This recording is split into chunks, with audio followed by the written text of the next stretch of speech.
Greetings once again to all. Thanks for tuning in to my weekly Journeys and Insights update. I hope you've been enjoying the beautiful weather as much as I have in these recent days. With the good news that New York has reached the 70% threshold of adults having received at least the first dose of COVID vaccination. We all rejoice that restrictions continue to be lifted, and at long last, we can begin to contemplate life after the terribly difficult pandemic, which has caused so much loss, so much disruption, so many missed opportunities to be together. We need to be mindful, of course, that the COVID threat has not entirely subsided, and as such, we still need to observe precautions during Mass and other liturgical celebrations, which include Eucharistic ministers continuing to wear face masks, ensuring worship spaces are appropriately disinfected, and avoiding the sharing of holy water in communal fonts or the sharing of hymnals at this time.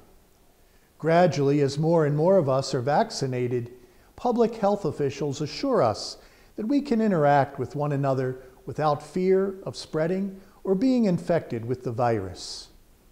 At the same time, it's so important that we continue to be mindful and hold in our hearts all those who have lost a loved one, a friend or colleague due to the coronavirus. This has been a devastating time for so many, and we must continue to do everything we can to ease the pain of others, to offer comfort and care to those who will long endure the loss of someone whom they cherished. For them, of course, there is no returning to normal. I want to take this moment to offer my heartfelt wishes for a very happy Father's Day to all of our dads, celebrating them as we will this coming Sunday. In this year of consecration to St. Joseph, we refer to his example of quiet faithfulness. The Gospels tell us very little about him, and we never hear his voice in the accounts of Jesus' youth or early ministry.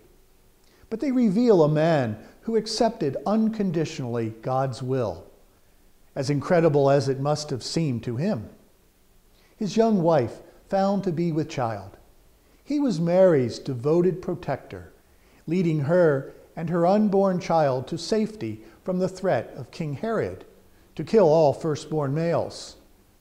No doubt, Joseph was the Lord's first instructor in the Jewish faith and a role model who guided Jesus and nurtured his humanity, even as his divinity began to manifest itself. Joseph is a constant role model for all fathers who must be faithful spouses, loving and patient teachers to their children, and faithful followers of the Lord, who by their own trust in his will lead by example.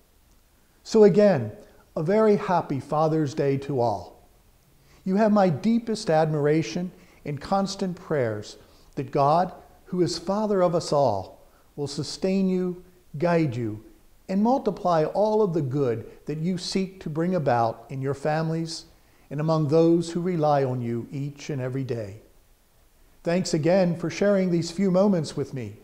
May God, who is present to us, always and in every place, bless you and all those whom you love. I look forward to sharing again with you very soon.